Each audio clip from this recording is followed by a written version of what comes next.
Welcome to the next episode of Biblical Worldview and the Marketplace webinars presented by Houston Baptist University's Center for Christianity and Business. And you can get more information about HBU's Center for Christianity and Business. Subscribe to our podcast, which our presenter today has been interviewed on now twice, one of the very few repeat guests. And you can also sign up to receive free access to all issues of the Christian Business Review Journal by visiting our website at christianityandbusiness.com. And on this live broadcasted episode, Dr. David Gill is going to talk to us about staying faithful to biblical ethics in the marketplace. Is it possible, optional, or required? And David will be taking your questions at the end of his presentation, so be thinking about any questions you'd like to ask him. During his 40-year career teaching Christian ethics in theological schools and business ethics and MBA programs, David Gill, with his PhD from Southern California, also worked in the trenches as an organizational ethics consultant, mostly for secular businesses. At the end of his approach is a translation and application of biblical ethics to the business context. David is the author of 9 books, including Workplace Discipleship 101, a primer, and It's About Excellence, Building Ethically Healthy Organizations. And in his retirement, he is executive director of the nonprofit Workplace 313, equipping and mobilizing Christians to take their faith and values to their work.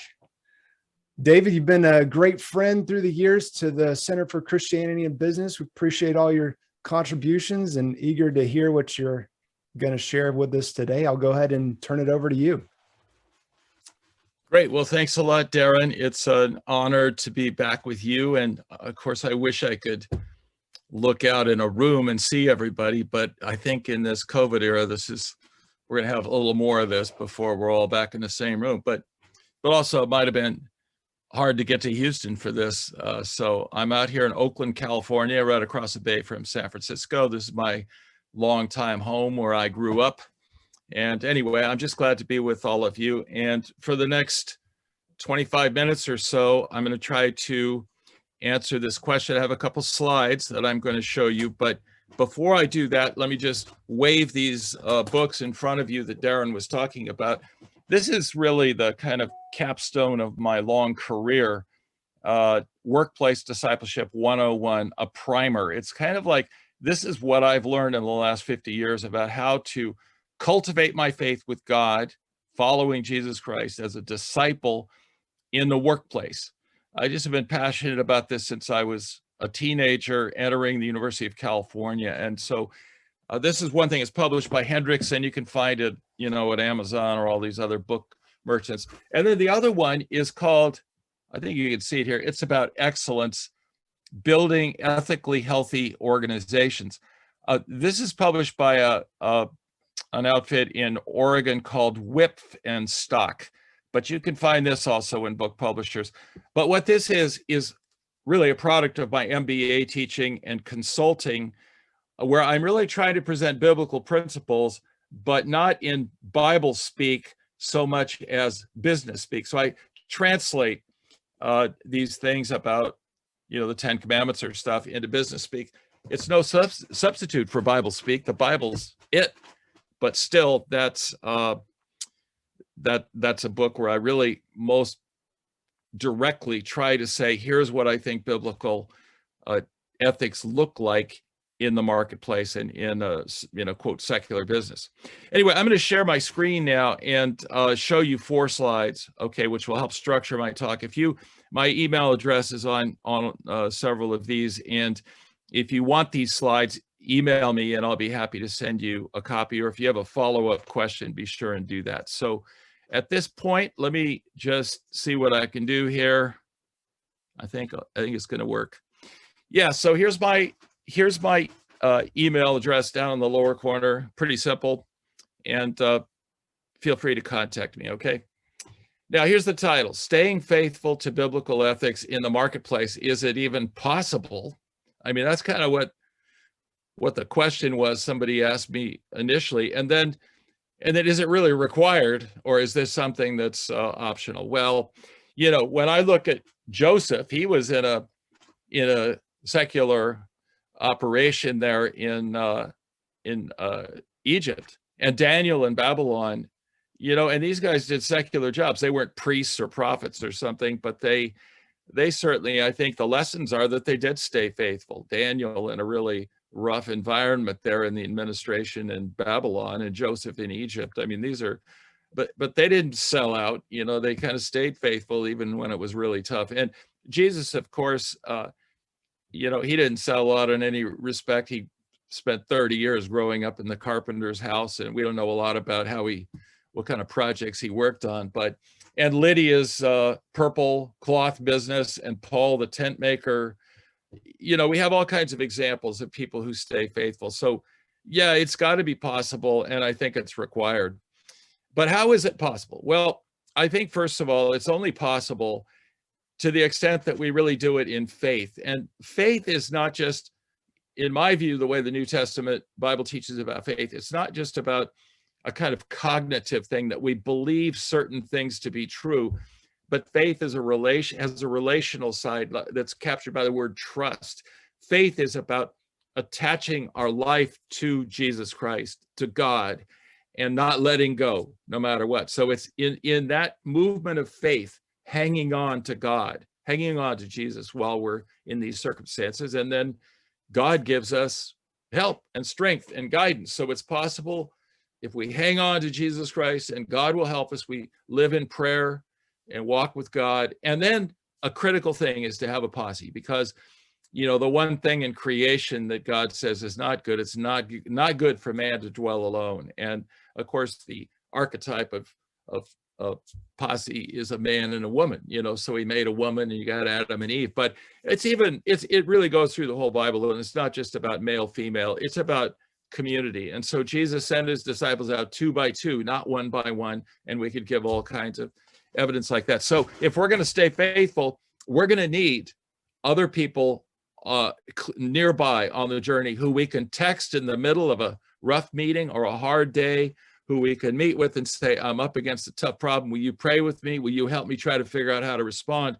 If we don't do that and just do it all on our own, I think we're going to get eaten alive a lot of the time. So we need each other. We need those relationships. In my workplace discipleship book, I have a whole chapter on how do you do this? How do you find somebody, and how do you execute on this level? Now, of course, this is not going to be easy, because we're living in Egypt, we're living in Babylon. And so first of all, there are all sorts of false gods, and the biggest false god of all is myself. We live in a world and a marketplace that we worship ourselves. We put ourselves on the throne. I'm not saying all of us do that or everybody does that, but in general, our culture worships the self. And when it comes to ethics is what I think it ought to be. And we don't really grant other people's consciences the same value as our own. We do what we feel we want to do. And people are fallen. They're not perfect. They fudge the truth. They just can't carry on sometimes the way they should.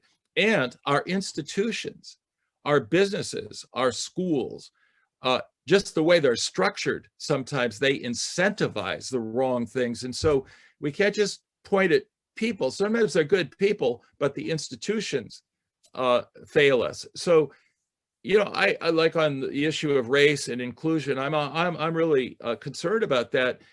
But a lot of times the individual people are not racist, but we're in institutions that move us in a direction that's prejudicial or unfair in some way toward women or toward other nationalities or things like that. So my point is not to get into the weeds there, but just to say we're in a tough situation where it's not just that sometimes people are bad and do bad things, but our institutions sometimes incentivize that very crossing of the line. But at the same time, so this is bad news, but one of the things is we know that every man, woman, and child on the face of the earth is made in the image of God, the image and likeness of God. So that's in our DNA. It's in everybody's DNA in a sense. Our spiritual, cultural, physical DNA God has created us to bear his image and likeness. And so what God is our, that's our goal, is to live godly lives, to express that image of God. And that's true of everybody on earth, all of our colleagues. And we'll get into that just a little bit more, but also beyond that theme that's taught a lot in scripture, you know, in Romans, it says, even people who don't have the law of God, the Old Testament, the word of God, they have it written on their hearts. It's in their conscience is bearing them witness. And God speaks through that. He speaks through nature, we know. So all I'm saying is, it's not just going to fall on those of us who explicitly know Jesus Christ and that we have to convert everybody else. We do want to do that. But at the same time, we have these other bridges into the marketplace where we can expect that a lot of times people will resonate with what we are proposing and the directions that we want to go.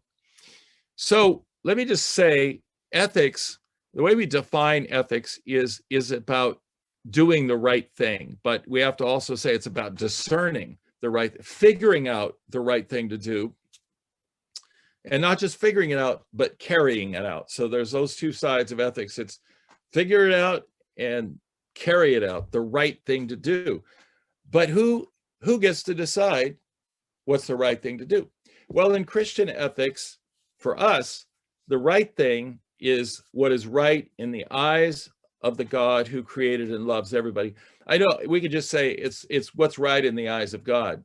But, you know, in the marketplace, whenever somebody says, so you're a Christian, so that's your thing, I say, well, actually, following Jesus Christ teaches us that what we want to know is what's the right thing in the eyes of the God who loves everybody, who created everybody. So I'm not looking for what is a Christian view of the right thing per se.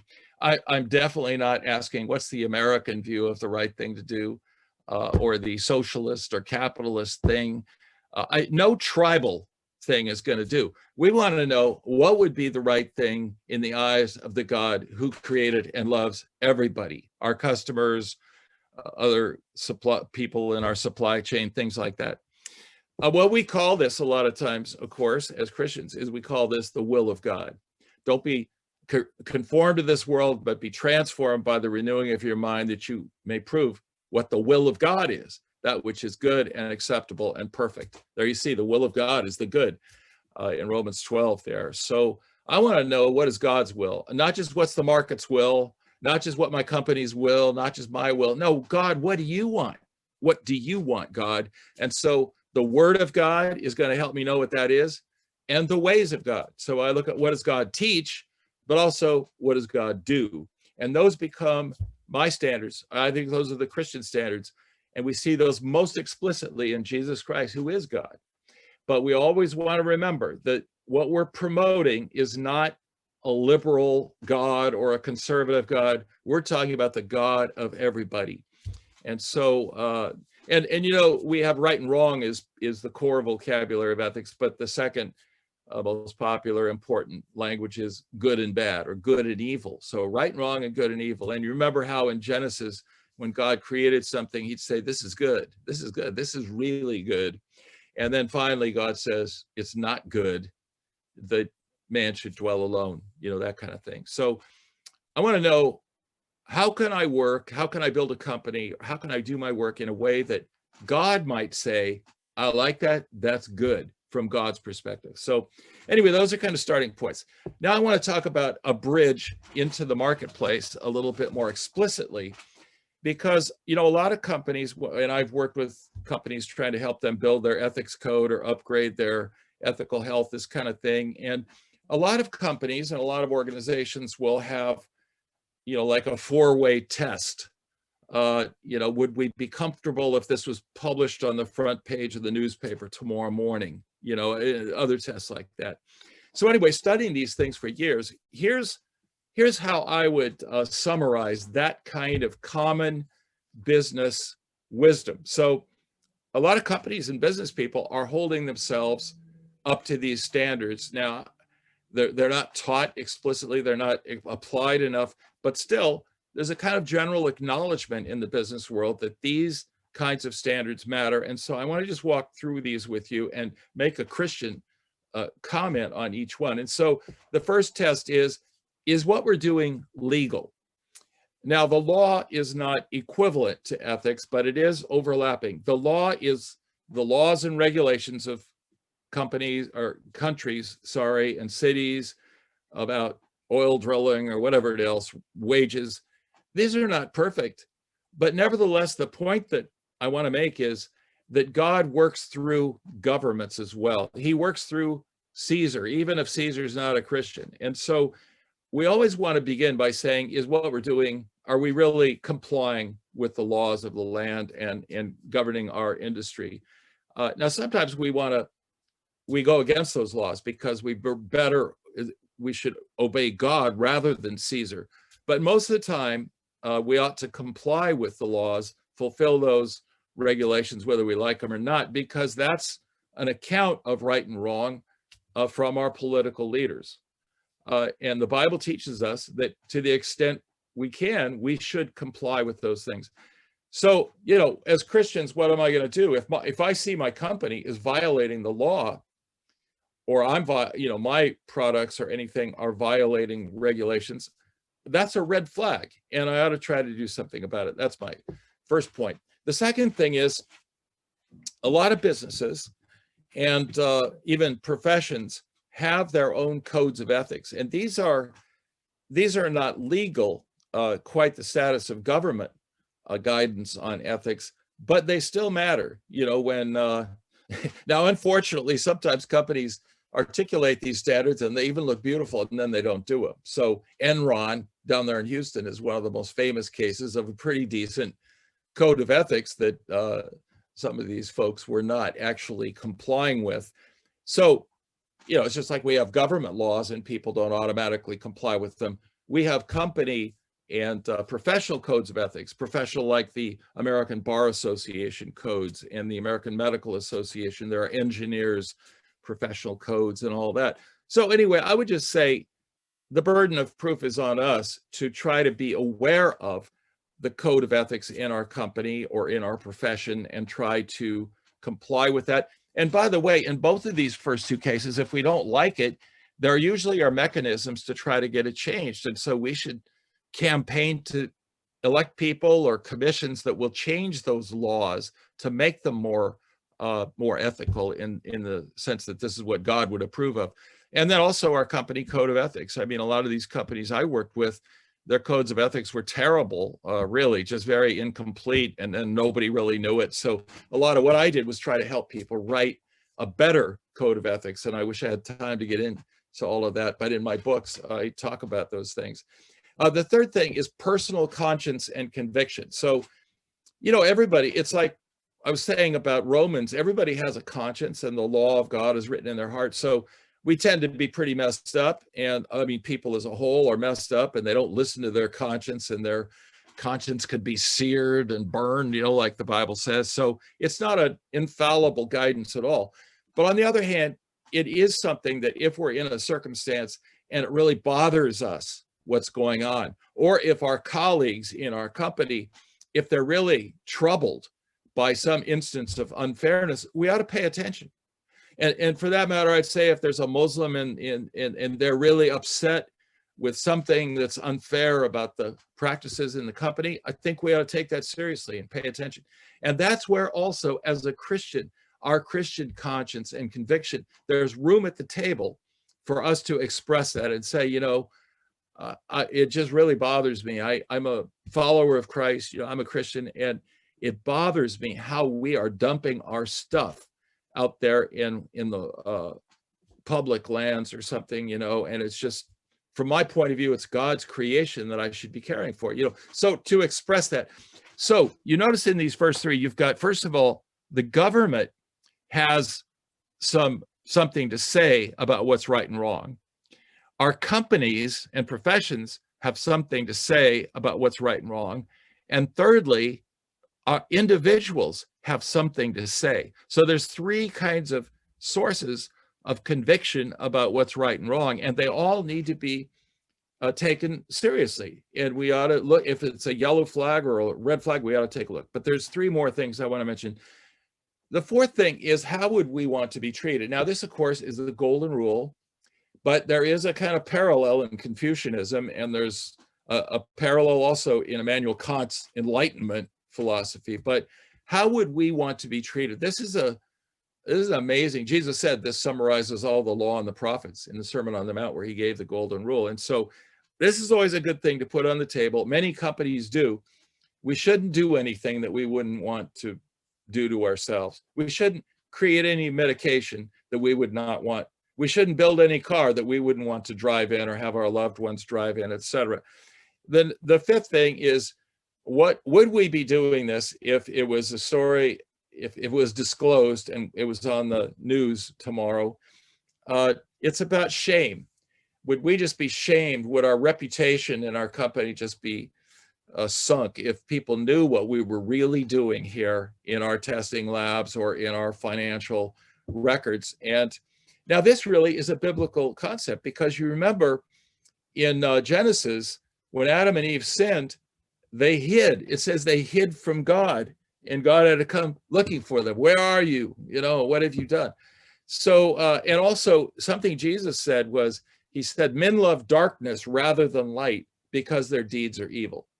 And who was that famous Supreme Court justice who said the best disinfectant, sunlight is the best disinfectant. When things are done out in the open, they tend to be more ethical in that sense, because of shame and our awareness that we're doing something wrong and we don't want people to know about it. I mean, this is kind of a tip off, is whenever you have politicians or leaders or who don't want to be disclosed to anybody or accountable, it's a tip off. There's something that's maybe gone wrong here.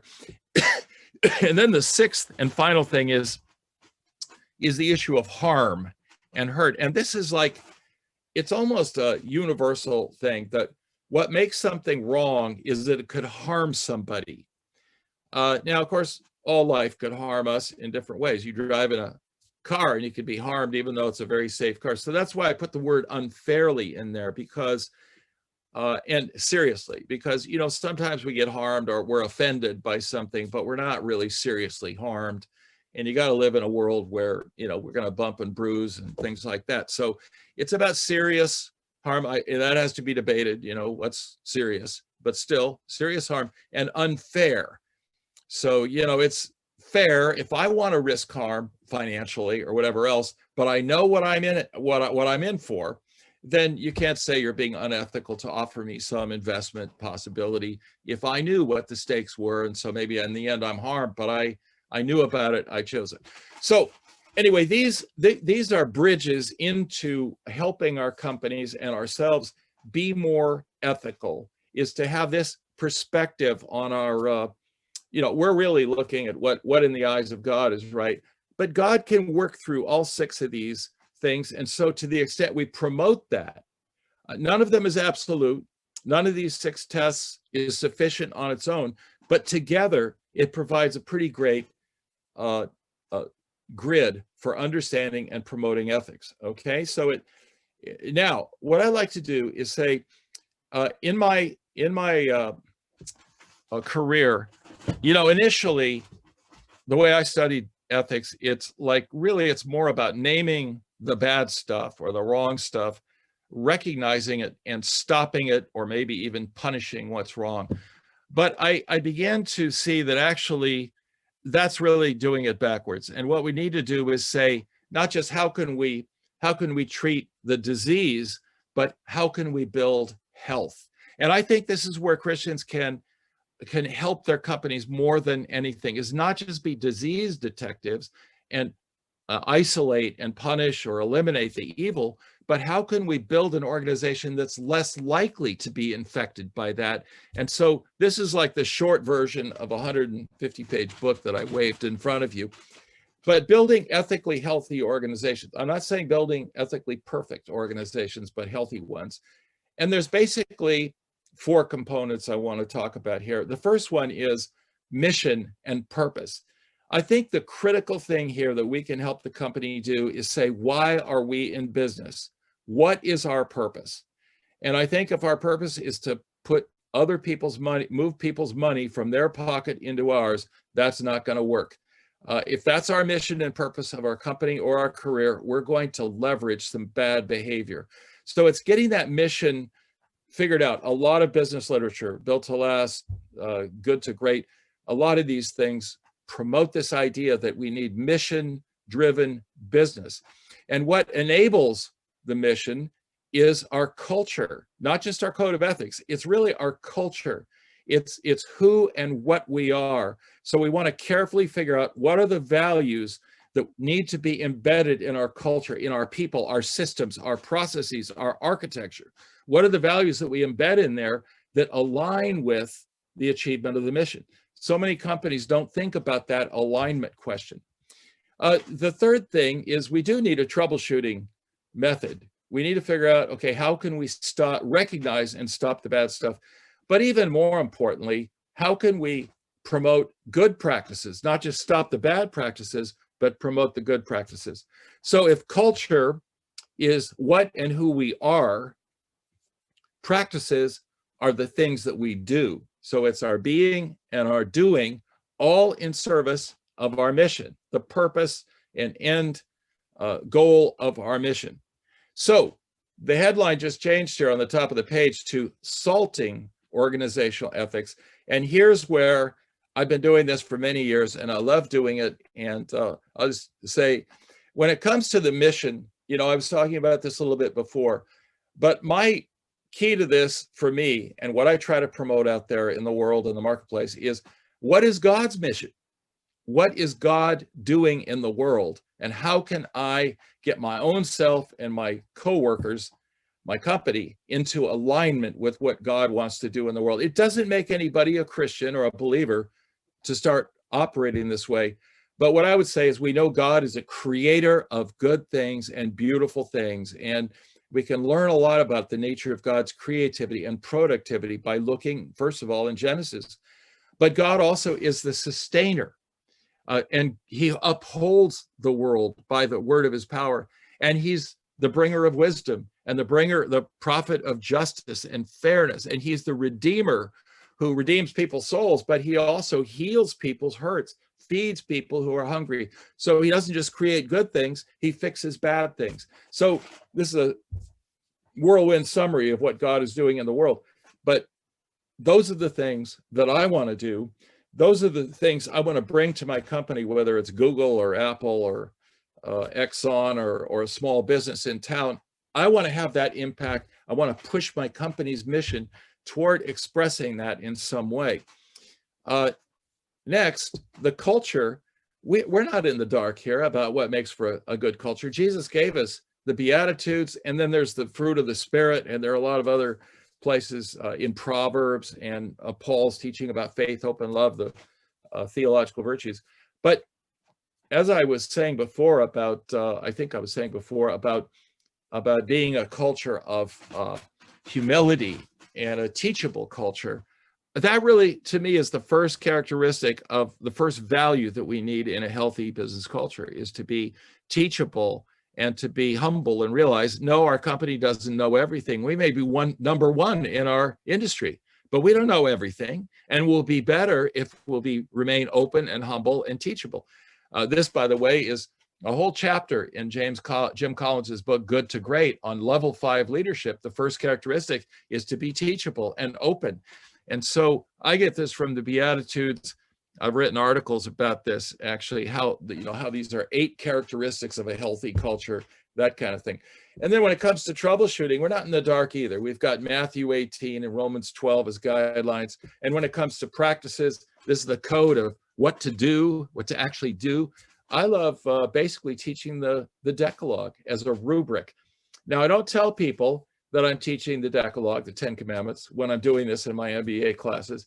I don't tell them I'm teaching the Beatitudes or talking about what makes for an inspiring mission. I don't tell them I'm talking about the theology of God. What I usually do is I'll talk about the general rubric, and they get that. People get that. And then I'll say, I have a theory. I have a theory about characteristics that would make for a healthy culture.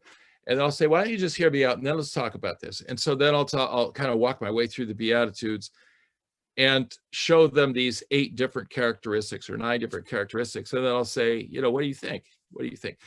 Well, I'm finished here in about 2 sentences. But one of the things that happens is almost always people say, that's brilliant stuff.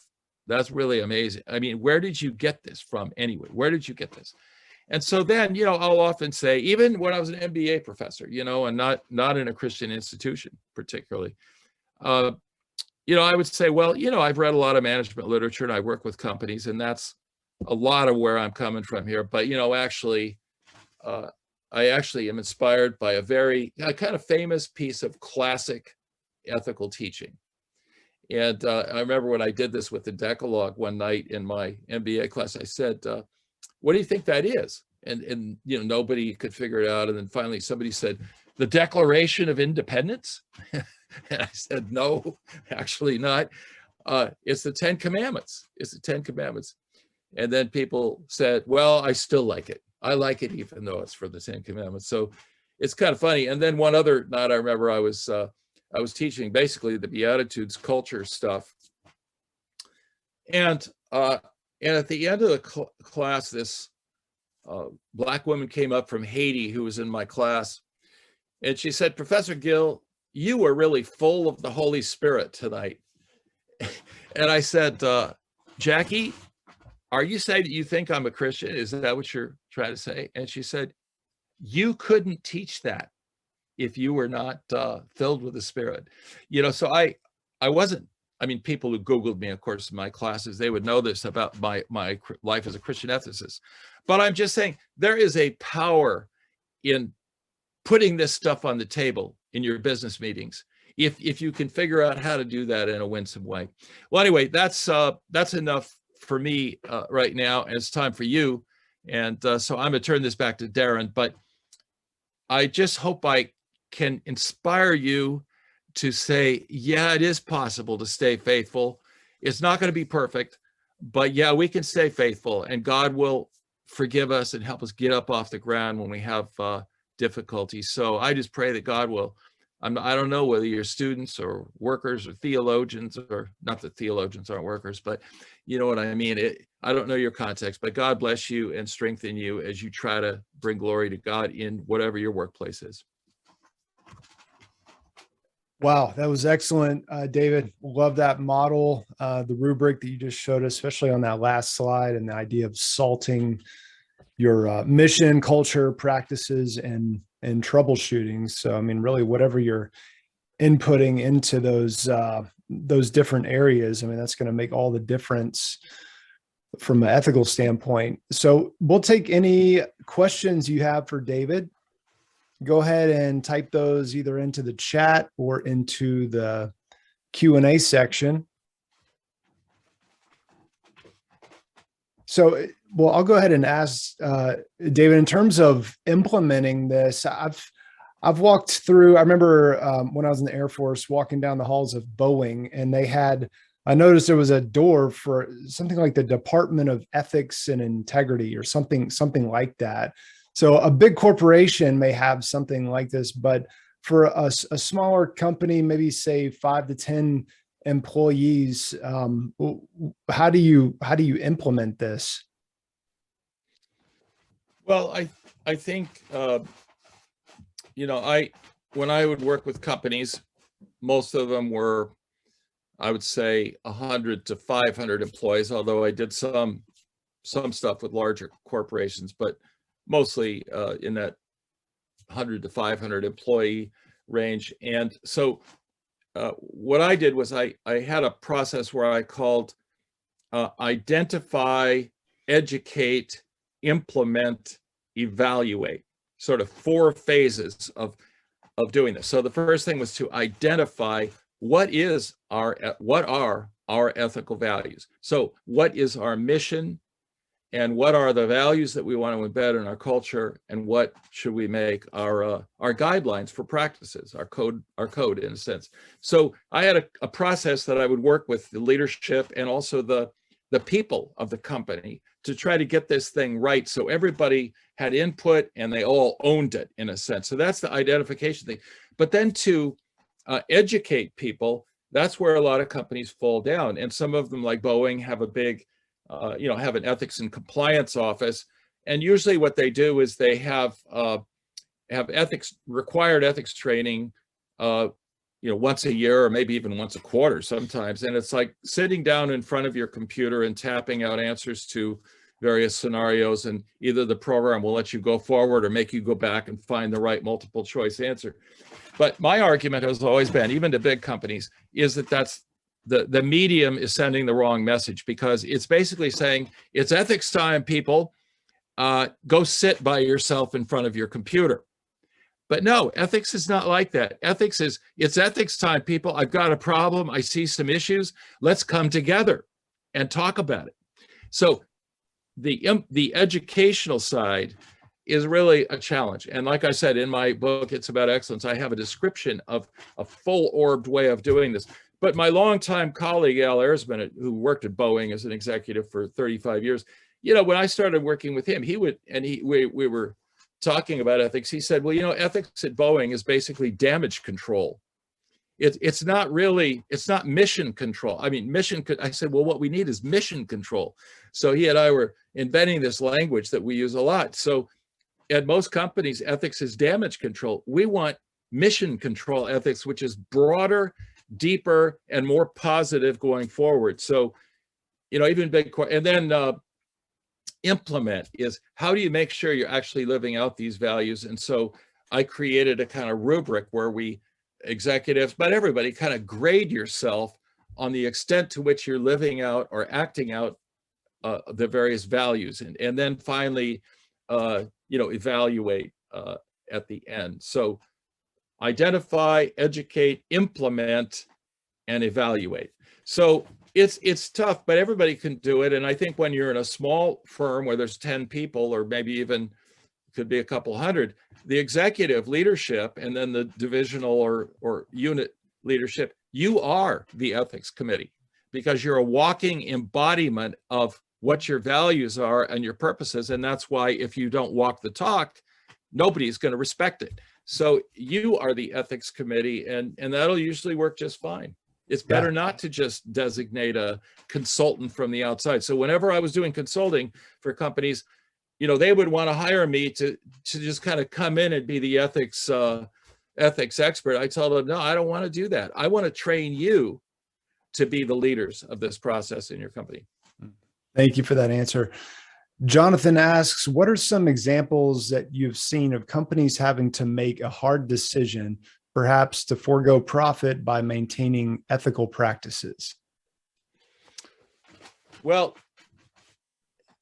companies can choose to do something other than maximize quarterly returns, or, this kind of thing. And one thing companies need to do is to declare their purpose and their intention. And so you have these B corporations, I think they're called, where they actually are committed to a social purpose. And there's a lot of discussion about this, but I don't believe in the kind of narrow definitions of capitalism where they argue that your only responsibility really is to your shareholders. I believe more in a stakeholder capitalism, where everybody who's impacted by the company's operations should have a voice, relative to the impact. So everybody doesn't have an equal voice. But, I think about Hewlett Packard back in the 70s, and this is going back a ways, and some people think, oh, you could never do that again. But when Hewlett Packard had a big downturn in orders and things like that, everybody in the whole company, including Bill Hewlett and David Packard, took a 20% pay cut and went to a 4-day work week. So rather than laying people off, they kept everybody on. And there are a lot of other examples like that of executives choosing to pay themselves less, or choosing to help out the community. And so I don't know if that's quite what you mean by ethics, but I think there are lots of examples of companies where executives will choose to do the right thing, to do the fair thing, instead of just maximize short-term profits. Yeah, I think that's a great example. Raymond asks, hi, Professor. We Christians also understand that in this highly competitive business world, if we want to embrace such biblical and Christian values and ethics, we are prepared to lose certain competitiveness, like profits, when other businesses do not behave similar values. I understand that ethics may have a long-term values to our businesses, but is it really a long-term thing? In short term, such as in this pandemic, businesses still need to survive. So how should we seek the balance between doing the right things and doing the profitable things? I guess a similar question. Yeah, and I mean, that's where I think having a posse, I think it's great to talk to our pastor about these things. I'm all for that. But on the other hand, our pastor probably doesn't have business experience facing exactly these same the issues that we're up against. So that's why I think talking to somebody else who's in our company or in our industry or in a business situation parallel, it's praying together and saying, what should I do? And sometimes the answer is you should do nothing. You should wait for a while and see and let things develop. So it's that discernment process that, we really need each other, and we need God's help to figure out what is the situation. There's not one answer to this thing. I just don't think we should lie in order to, to stay in business or something like that. And so, in the Bible, of course, the most faithful man in history with the best ethics got crucified. And so the whole idea that you'll all have your best life now, and that prosperity is ahead for everybody who just prays. I don't think that's true. I don't think Job experienced that for a long period of time. And Joseph got thrown in jail, and everything doesn't have a happy ending in that sense. So we want to find our joy and find our security really in the love of God and in the love of our family. And so we need to be wise, because I remember a friend of mine from high school, eventually went on to be a big finance guy with a huge international food firm that was working in Central America. And right after he got with his MBA and went down to this Central American country, the company was negotiating, and they basically told him, look, I want you to arrange for 2 new Mercedes to show up at this banana grower's estate or something. I don't know exactly the details, but he was supposed to bribe this, pay a bribe to this company in order for this big food processing company that you would all know if I mentioned. But anyway, he didn't know what to do. Am I going to keep my job, my family, et cetera, by doing this, which is, Foreign Corrupt Practices Act violation, this kind of thing. So he did it because he was rookie and he didn't know what to do, but he soon left. And when I had him speak to my MBA students from time to time, he used to say, always try to the best of your ability to have a year of salary saved up, because you want to not be in the position where you're over a barrel and your family is dependent on you keeping your job. So don't get yourself overextended financially, et cetera, but have a year of salary. Now, I don't know any time in my life till now that I had a year of salary accessible, now that I'm retired. But still, I think the idea is try to think ahead and avoid getting in a position where you're going to be faced with that dilemma of be corrupt or die, this kind of thing. So it's thinking ahead, it's planning ahead. It's also being willing to take 2nd or 5th place in your industry in order to pay fair wages or in order to operate ethically. So, I mean, these are hard things. But let me just say, I was teaching some entrepreneurship courses because I really think the Christian church, we need to help people who don't have jobs. So it's not just about, the ethics for those who have jobs, but as Christians, we ought to be helping people in our church and in our neighborhoods and communities who can't find work, are not equipped to do a a gig here and there or whatever. But anyway, so I was speaking at a conference at MIT actually on small business entrepreneurship, and all these people were so, there were a couple hundred people at this big conference, and they had asked me to be on a panel because they knew about my Gordon Conwell Seminary project in inner city Boston.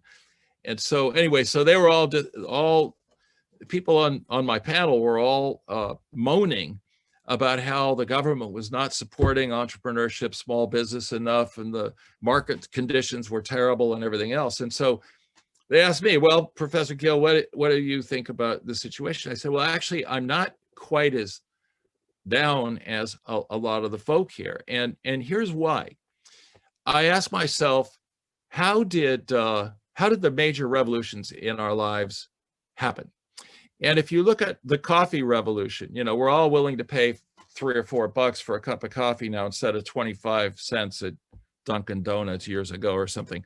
We have great coffee. But where did that changed the face of the world with Starbucks everywhere? Where did this happen? It didn't start in Hills Brothers or MJB headquarters, big company. No, it started in a small coffee shop in Berkeley called Pete's. And then one of those guys took it up to Seattle and started Starbucks and spread it all over the world, and not just the Starbucks. But my point is, it started small. Where did hip hop fashion and hip hop music come from, whether you like it or not? It's a booming thing that took over the world in a certain or big part of the world. It didn't start in Decca or A&M or RCA Records. It started on street corners in LA. Where did the civil rights movement come from that's changed our lives, and everything? It didn't start in Congress. It started in little Baptist churches in the South where people said, no, we want to be treated fairly. And then I told these people at MIT, I said, and now let me just give you one example, is 2,000 years ago, a man appeared who taught another way of life, another understanding of God. And he could have gone to Rome and run for emperor, or he could have run for Senate, Roman Senate, or tried to take over his national thing. But instead, he gathered a small group of 12 guys, and then several women like Mary, Martha, and then also Lazarus and others. And 200 years later, the whole Roman Empire was rocking with change because of the impact of this movement. So the point is, no matter how small we are, we can count on God to make a difference. We don't need to just jump to be the leader in our field in order to have, success in honoring God or impacting the world. Gerardo asks, what kind of advice would you say to someone who is intimidated by the secularized culture at a corporation, as in contrast to a nonprofit who may align with our Christian worldview of conducting business ethics? I think one of the best things to do is read the biographies and read testimonies of people who are in those positions and ask them how they did it. And so there are a lot of Christians. My friend, who is the president of I'm having a brain problem remembering his last name, Michael, who wrote this book called Faith in the Halls of Power, interviews all kinds of Christians in high political and corporate circumstances, and they talk about how they stay faithful. So I think that's the best thing, is to network again, to build a posse of people in that kind of position. And Sam asks, your definition of ethics looks like definitions of wisdom I've seen. What is the difference between ethics and wisdom as you see it? Well, we want wisdom to guide our ethical thinking. So, but I think ethics is fundamentally about doing the right thing. And I think wisdom is more about discerning not just the right thing ethically, but the true thing. So wisdom has a broader range in some respects than just being wise about ethical choices. Discerning the wisest course of action is ethics. So yeah, wisdom is a mental, spiritual capacity and habit to be able to discern the practical implications of things. So in that sense, wisdom is related to knowledge. Knowledge can be a little bit abstract, but wisdom is the practical application of it. And so we need that in ethics. We don't just want ethical theory, we want ethical behavior, and wisdom will help us figure that out. So I don't think they're identical, but they certainly are intimately related. Vanessa asks, how would you approach a manager in a company who doesn't believe in the importance of workplace ethics? One of the things I always encourage my students, but also, when I'm talking to people in companies, is bring in articles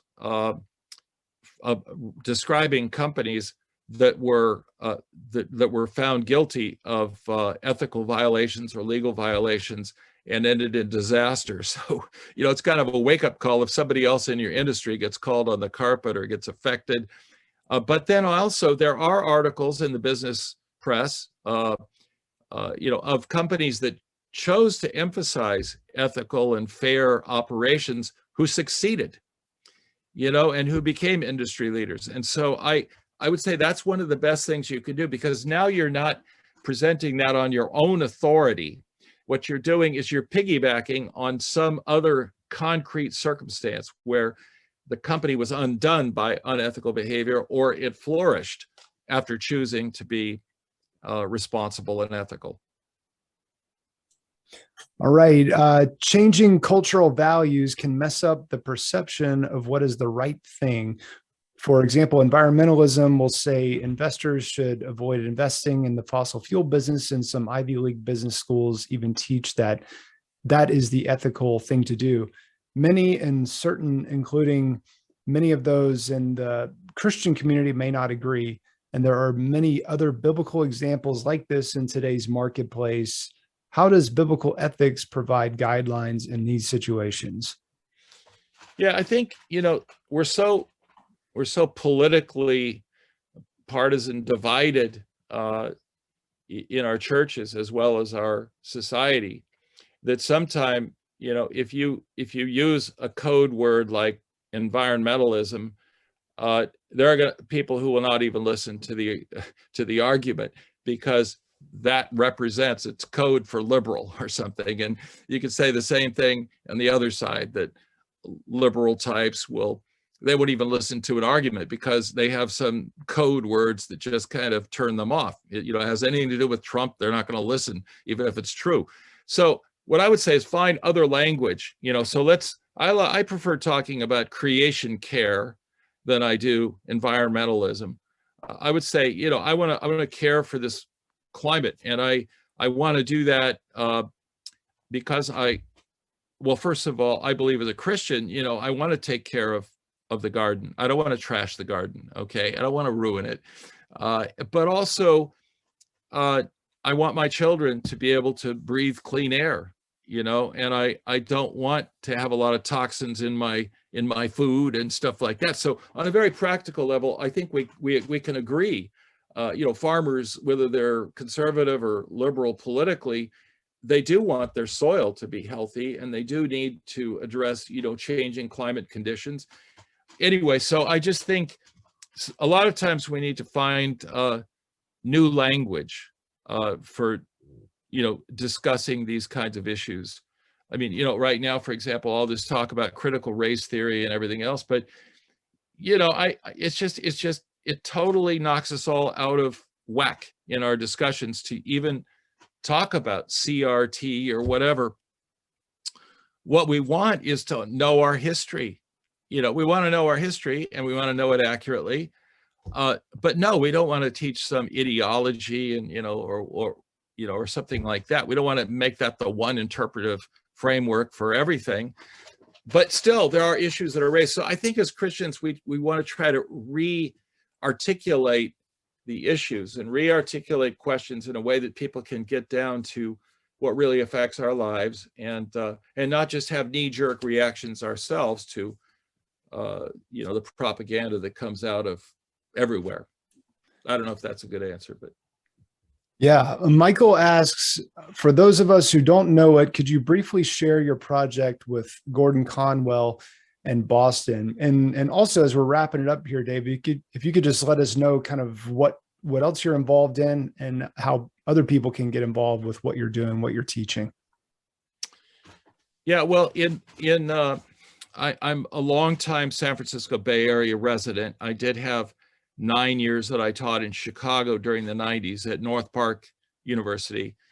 But the last stage of my official professor's work was at Gordon Conwell Theological Seminary in Boston. And I was there from 2010 to 2016 before I retired when I hit 70 and came moving home here to Oakland, California. But anyway, I was brought back to Gordon Conwell Seminary because two industrial leaders, wealthy, generous people, each gave $1 million to Gordon Conwell to endow a new chair, a new faculty position. And I was called Mockler Phillips. These were the two donors, the Mockler and Phillips families. Mockler Phillips Professor of Workplace Theology and Business Ethics. And this is the first position like that in any theological school in America anyway. And so I was very honored to be invited to do that. And so when I was back there, yes, I taught classes on workplace theology, and I ran seminars and workshops and things like that, and had panels of people in different industries come in and this kind of thing. But besides all the programs like that, one of the things that had always bothered me about the what we call the faith at work movement is that we tend to restrict our attention pretty much to people who have jobs. And in fact, there's even a further restriction that a lot of people are talking about helping relatively successful business folk, and they don't really look at blue collar folk so much. But, you know, we have a lot of people, most people in our churches, you know, are not corporate executives. They're not professional lawyers and so on. They're people who are working at McDonald's or, you know, or at the CVS or Walgreens or, you know, a restaurant or something like that, or they're musicians. And so one of the things I wanted to do was address that part of the church as well. I wanted to talk about faith at work for stay-at-home mothers, stay-at-home fathers these days too. What does that kind of work mean? So it's not just about what you're employed, paid for, but it's what's the work that you do, that God has given you to do, and what does your faith mean for how you carry that out, etc. But anyway, then the final thing is, what about people who don't have work? Because unemployment's a huge problem, the homeless, jobless situation here in California and back in Massachusetts as well, I think everywhere. So that's when I got a small grant, and with an inner city pastor friend of mine there in the Dorchester area of Boston, we created and initiated a program called Entrepreneurship, in church and community. And the way we did this was we first recruited 15 students to be in the course, okay? And they were learning how to coach entrepreneurs in their church or community. So half of these people were pastors, the other half, or seminary students, the other half were lay folk, men and women, but they were the kind of people who would teach a Sunday school class, but now they would also coach entrepreneurs. So they were in the class, and their first assignment was find a wannabe entrepreneur, high potential entrepreneur in your church or community, and bring them to class. So over the next 10 weeks, we taught this group of 30 now, because it was 15 pastor coaches and 15 wannabe entrepreneurs. We taught them how to start a business. Every week we did a biblical study as kind of a foundation for what we were teaching. And then in the end, they each designed a startup company. Sometimes these were almost always single sole proprietor businesses, whether it's doing hair in a salon or cooking or graphic design, whatever it was.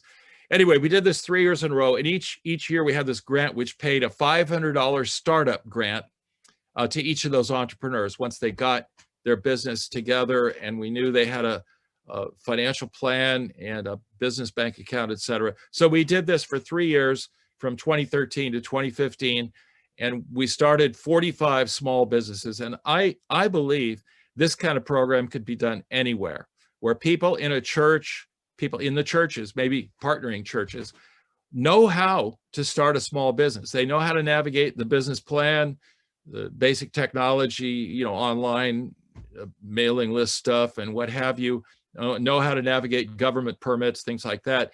And then there are people in our churches or in our communities who need work, and we could help them turn their handyman skills into an actual business, that they do. So anyway, that's what we did for 3 years, and it was an amazing thing. And I'd say of those 45 businesses now, 5 years later, 5 to 8 years later, probably a quarter of them are, well, maybe 10% of them are sustaining the people full time. Maybe another 30% or 40% are actually ongoing, but they still need to maintain another job because they can't make enough money at that business they started to live off of that alone.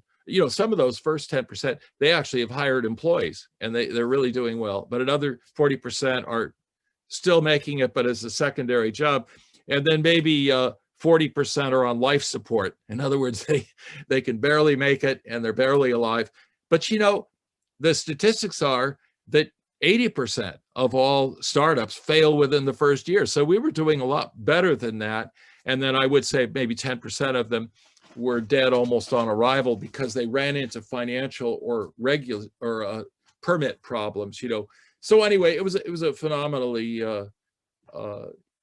helpful and exciting project. And there are Christian things on faith and entrepreneurship, but almost always when I've attended these things online or whatever, these are basically people in the tech industry or big industry or financial investment. They're trying to be high flyers, for Christ, but they're not really talking about the kind of entrepreneurship that I feel we really need, which is in the trenches. And David, some people are wondering if you'd be willing to share the slides from the presentation. Yeah, absolutely. Okay. I'll tell you what, Darren, you could send them out to everybody who's online here. Just if you'd like. Maybe that's simple. Yeah, do that. And then what I did was I just one word here on what's happened. I retired in 2016 and moved back home here to be closer to my kids and grandkids and get out of the stress a little bit. But I couldn't last too long without doing something. So I started giving little faith at work workshops at my church. I did that a few times and there were a lot of people who came. And so then I decided, well, I need to do something, create something that will sustain the people who do this kind of basic training in faith at work. What's the next steps? So I created this with old friends of mine here in the Bay Area. We created a little nonprofit we call Workplace 313. And the 313 is a symbol for all the days of the year except the 52 Sundays. And we're sort of hinting that we all learn 52, Christianity 52, the 52 Club, because we all know we ought to be Christians when we go to church. But what about those days when we work, Monday through Saturday a lot of the time? And so that's the 313 thing. And so what we do is we have a website with a lot of resources. We put out a monthly e-zine that has articles. And then once a month we do an interview. Like this month on February 24th, we're doing a forum interview, kind of like this program, but on it's called Rhythm Work.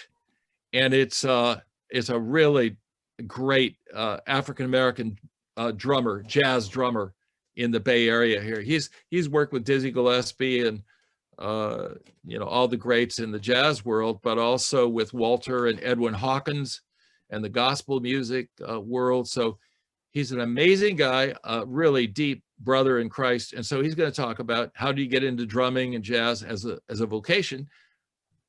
Tell us your Christian testimony and now talk to us about how those two things relate.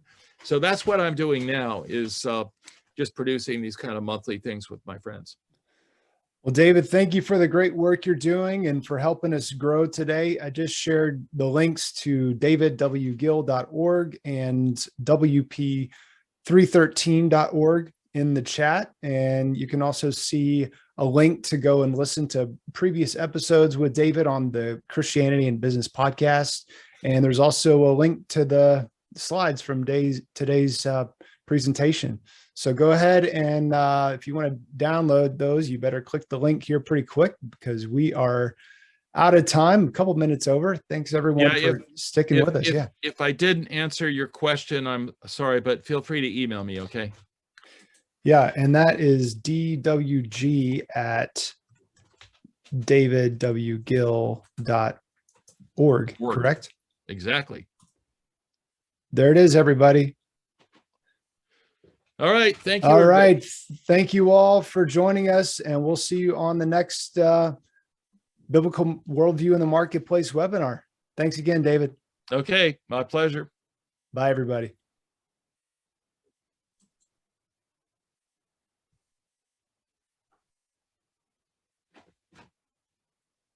Okay. Thanks, Darren. Pleasure.